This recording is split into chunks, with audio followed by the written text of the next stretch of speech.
Hello, everyone. I'm Reverend Nick Bullitt, the engagement catalyst here at One Spirit, and I am sitting here today with Robert Holden and Deborah Egerton. We're here to talk about the upcoming workshop that you have that's on the Enneagram. How are you both doing? Doing Good thing. Great. I would love to ask you if you could just share a little bit about your professional and spiritual background. You go first, Deborah. Oh, you're such a gentleman, Robert.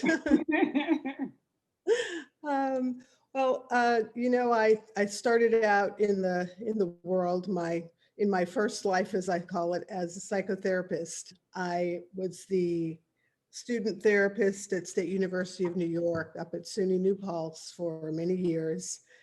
So I began to study the Enneagram 25 years ago because it helped me to help the students, to give them, a path that they could go down. And they all took to it so well. And that went on for me to create my own company, Trinity Transition Consultants.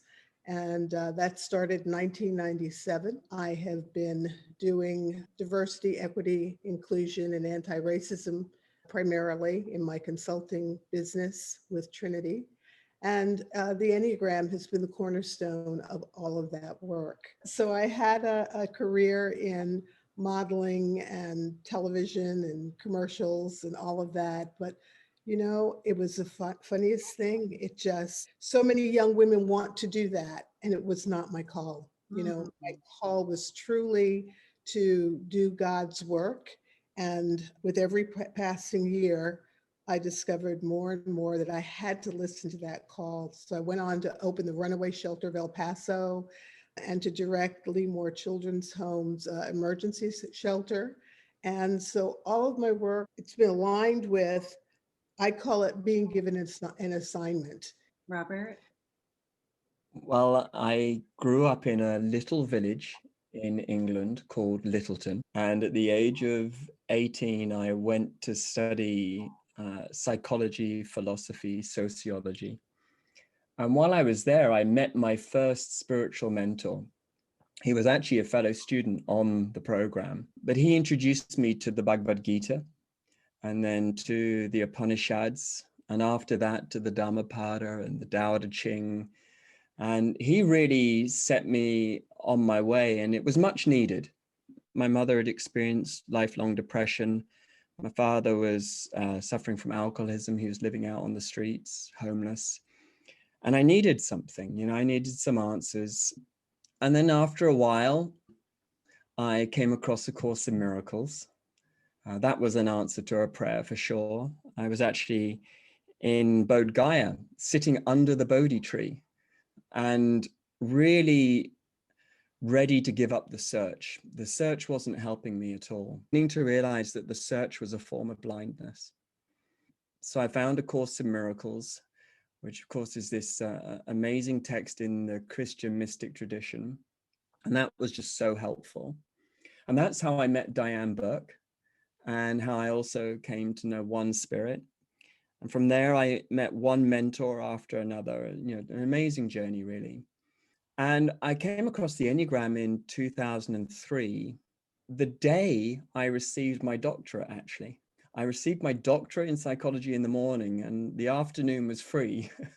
And my friend, who had been trying to introduce me to the Enneagram for about 2 years, had this window of opportunity to really sit me down and tell me about the Enneagram.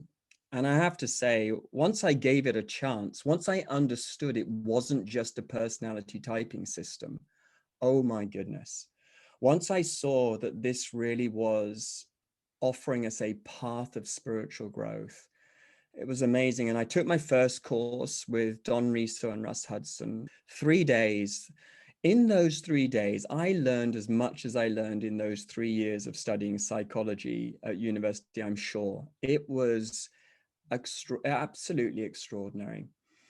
One thing led to another, and then I started to really teach the Enneagram. To teach it, the first big project was with Dove and the Real Beauty campaign, where we were looking at the beauty through the 9 lenses of the Enneagram. I also did some work with Google and with IBM and different companies working with leadership and the Enneagram. And leadership really for me is very aligned to spiritual growth. I think if you want to be a leader, you have to identify your lineage and surrender to it over and over again. Like leaders are they're led by something greater than themselves. So that's how I really got going with the Enneagram. And then after that, I've taught the Enneagram in Assisi. I do a regular pilgrimage to Assisi to study St. Francis and St. Clare. Also Montserrat, we've been to Montserrat together, Deborah, which is just amazing with the Black Madonna.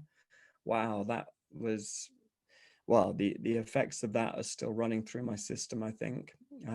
Jerusalem, Galilee, different places, working with the Enneagram. And I think what the Enneagram does is it's a beautiful blend of psychology and spirituality. It brings them together in a wonderful, wonderful way. And it's just full of revelation and insight. And it just seems to get better and better the more I study it. Wonderful. And Deborah, how would you describe the Enneagram? Like, what is it? Well, the Enneagram to me is like a blueprint to your soul. I look at the Enneagram and I agree with Robert. I learned so much more from the Enneagram than I did in all of my years of trying to get my doctorate, my master's in psychology, doing all of that work. And I can remember as I was studying with Don and Russ thinking, why did I waste all of those years in graduate school? I mean, this is amazing. This is what it is. It's right here. From that moment on, all of the therapy that I did with individuals, I would take them right to the Enneagram. But the Enneagram gives you options. We are creatures of habit. We form these behavioral habits and we have maladaptive behaviors that we end up sort of defaulting into. And the Enneagram can really help you to see those patterns of behavior. Wow. And Robert, what is the format going to be like for these 3 days of the workshop? So the Enneagram, well, let's start with the name itself. The Enneagram is compound Greek word, model of 9. That's what the Enneagram means, model of 9. So what we're going to do is we're going to walk around this model of 9 and we're going to essentially identify the 9 Enneatypes that exist on the Enneagram. But we're also going to look at the 9 points of the Enneagram. And the 9 points of the Enneagram offer us 9 soulful meditations, which actually are pertinent to each of the types, but they belong to all of us. So the wonderful thing with the Enneagram is that it's this 9-fold lens. And it gives us this opportunity to really look at ourselves. It's a beautiful self-awareness tool. And by the way, I think we should say as well that, the Enneagram's at least 2,000 years old. We know that it has some of its roots with the Desert Fathers and Desert Mothers, but it also has links to the Kabbalah. It has links to the Sufis. It actually has touched most of the great wisdom traditions without being owned by any of them, which is also very interesting. But, over these centuries, a maturity and a robustness that I think exists in this model that allows us to really look at ourselves in a very, very honest yet compassionate way. And what we'll be doing is we'll be identifying 9 paths of growth, how we can grow spiritually, psychologically, and emotionally using the Enneagram. We'll be sharing examples really from all of the great wisdom traditions as to how to bring alive each and every one of these points. But also we'll be looking at just how we can use the Enneagram to grow, how we can use it to meet what's called our basic fear, the fear that normally runs the operating system of the ego. It's the basic fear that keeps us unconscious, that puts us into an autopilot instead of being really awake and present and alive to the moment. We'll explore the passion, which is the source of suffering over our heart. We'll explore fixations, which are sort of the way we distort our thinking when we're not truly conscious. And then we'll also explore virtues and holy ideas. There's an anatomy to the Enneagram that needs to be explained.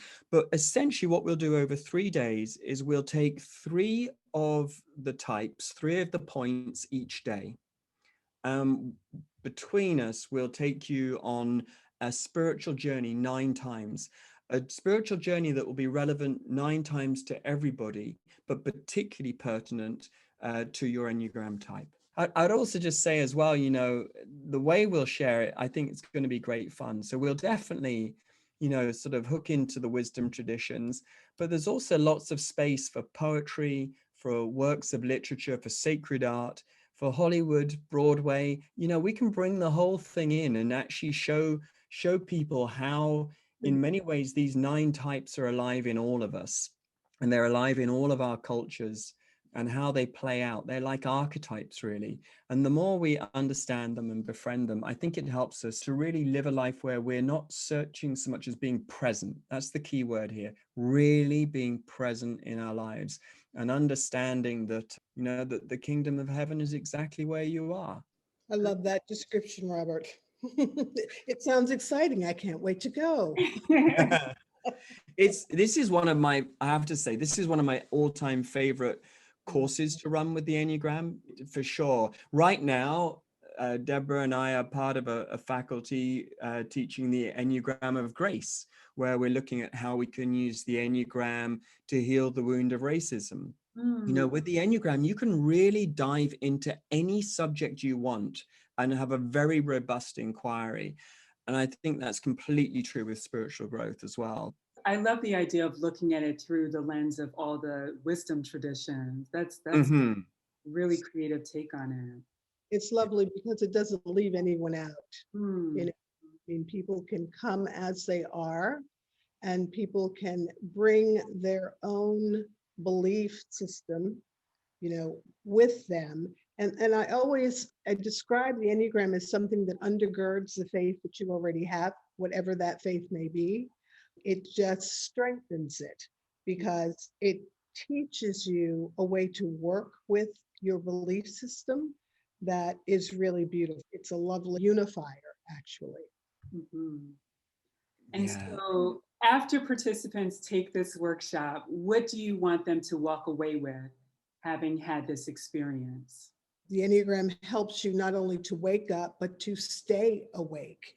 And we are living in times where I think it's absolutely critical that more of us wake up and be present to what is happening around us, and to be present not just to ourselves and in the grace of God, but to be present for one another, to really be able to hear one another, to listen, and to be able to access wisdom and truth and love. The Enneagram brings me to a place where I have the experience of the divine. I have the experience of being awake and present in the world.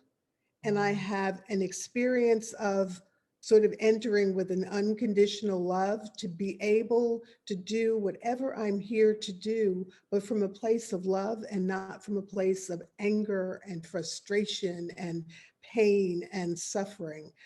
I would love to see people walk away with hope.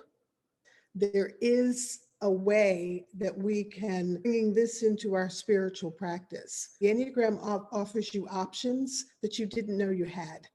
And when you can find those options, when you recognize that there's different energies that sit at each of the points on the Enneagram, and you have access to all of that because we have all 9 types within us. You know, we're not boxed into one little type.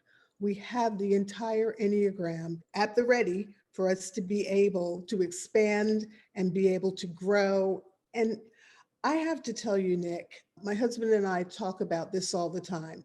There's our marriage pre the Enneagram and post the Enneagram. After is better.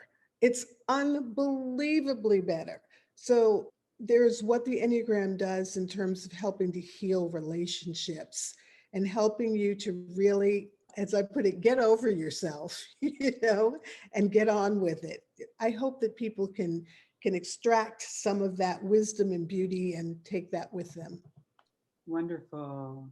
I love that testimonial. And Uh, what the about you, Enneagram is, Robert? yeah, the Enneagram is just so practical. I think that's why both of us love the Enneagram so much as well. It's so helpful. I just think even like being a parent, my goodness, I'm just so glad I found the Enneagram, before I became a dad. I think the children have been saved from something that might not have been very pretty. But now, it's like it's different because I think I'm more relaxed at my core. And that's partly what the Enneagram has given me as a self-awareness tool. And I think what it really does is it saves us 9 times. It helps us to really wake up to ourselves, but in a truly respectful way. The Enneagram's trying to show you that you're beautifully made, that there's a wholeness that exists already. You don't have to make yourself into something so much as you have to become what you already are. And the Enneagrams encourages you to live a really soul-centered life. It's very supportive towards the ego, in that I think it really says to the ego, look, you're not the music, you're the instrument. And we can help you be an instrument for the music if you will relax. And there are 9 ways to relax. And in relaxing this way, we can live a much more soul-centered life, and we will live a more inspired life.